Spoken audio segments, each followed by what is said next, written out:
We know as hosts or short-term rental owners that most of the communication between our guests is written. So we need to make sure that we're writing properly and we're writing in a way that's not turning our guests off or our potential guests. I want to talk about one specific area this week in regards to our house rules to make sure that you're not scaring guests off because your house rules sound too crazy or sound too strict or make you look like a not great person to rent from. So stay tuned as we jump in to written communication this week.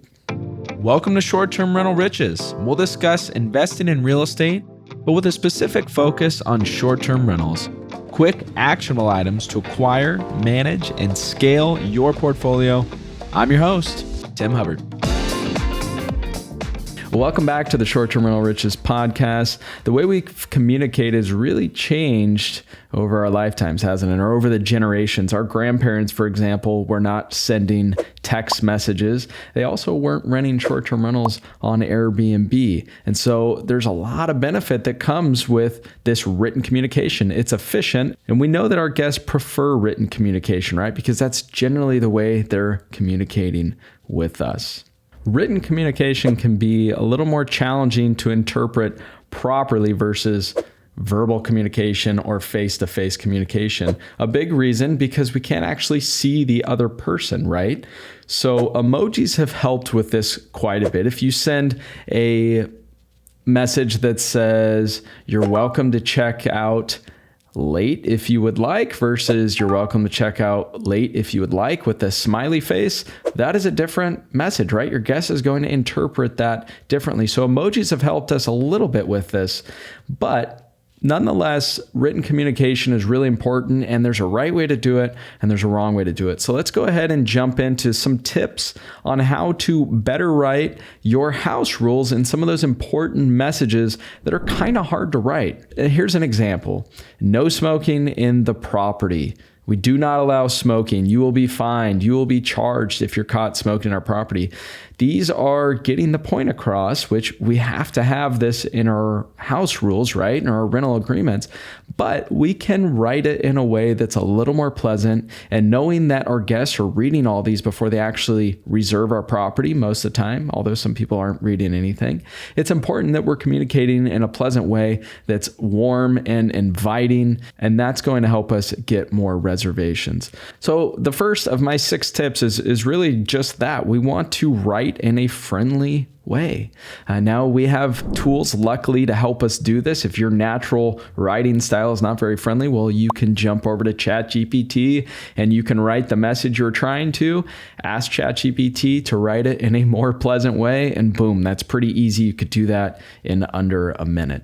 The second thing we want to do is focus on what guests can do during their stay. So if you have pool hours, for example, for your pool, instead of writing, "Do not use the pool after 10 p.m., you could simply say, "You are welcome to use the pool up until 10 p.m. So simple little change, but it makes a big difference. Again, you probably want to fine tune this with ChatGPT because that's really the easiest way to do it. And spoiler alert, we have these templates set up in our AI document for you. You can go to restmethods.com/AI and you can find these tips, or you can find these templates to help rewrite your house rules in a more pleasant way.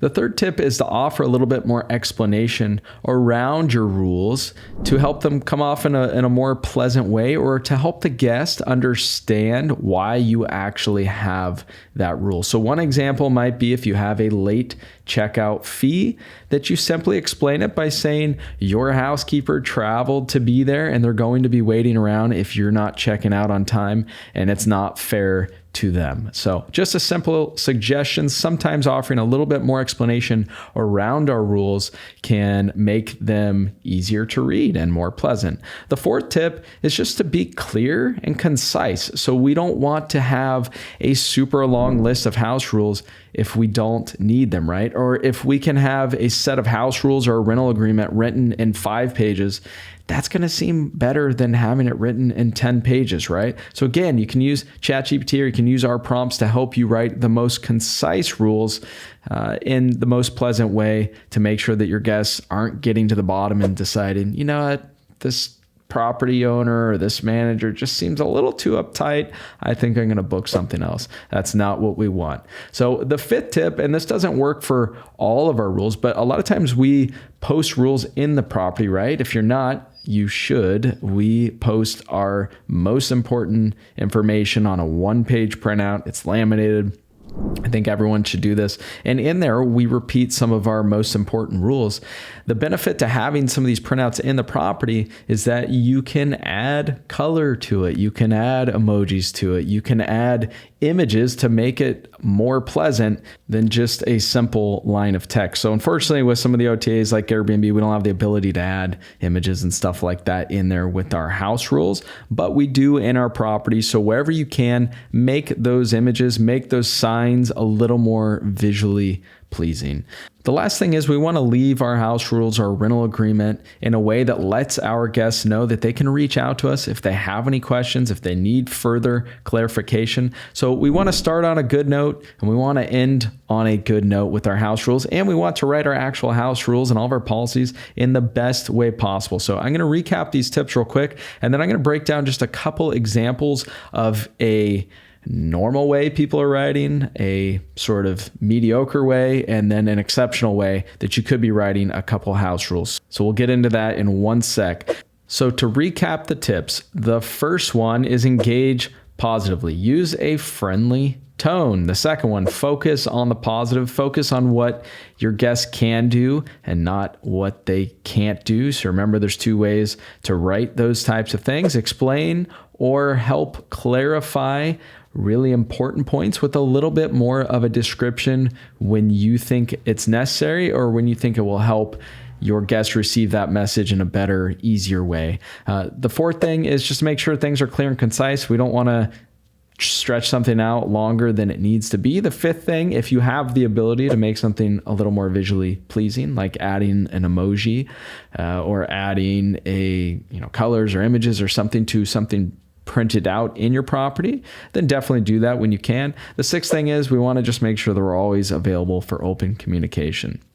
So here's a quick example of 3 ways that you could write the same rule. And this is a rule that I guarantee almost everyone is going to have in their property, or they should, and that is no smoking. So the first way, no smoking allowed anywhere on the property, period.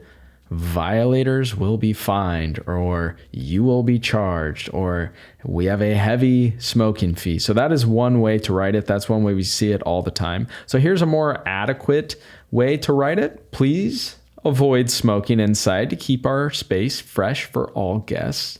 Thank you for your understanding.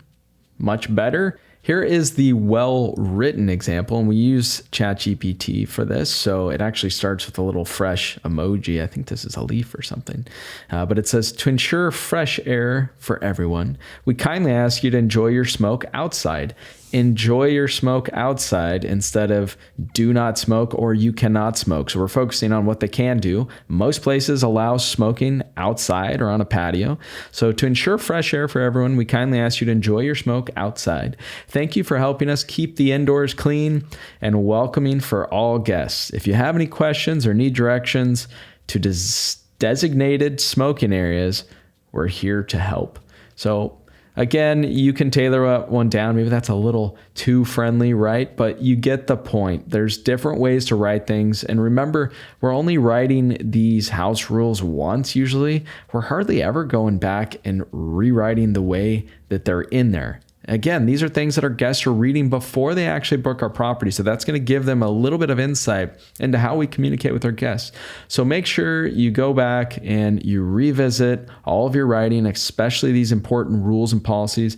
Make sure that they're friendly, they're inviting. It's going to help your communication. It's going to help you get better reviews, and it's going to ensure more success along your short-term rental journey. I hope that helped a little bit. And don't forget to go check out all of our AI prompts, restmethods.com/AI. We've got a whole bunch of tips there, everything from setting up your listing descriptions to writing your photo captions to helping you write your house rules in a more effective way. So until next time, I hope you have a fabulous week, and we'll talk soon. Want to get on the fast track to financial freedom through short-term rentals? Well, it all starts with the properties you acquire, but you want to make sure that you acquire the right properties. I want to give you my ebook that will show you how to do just that. There is no charge. It's my gift to you for being one of our subscribers. Just go to restmethods.com. That's REST methods.com.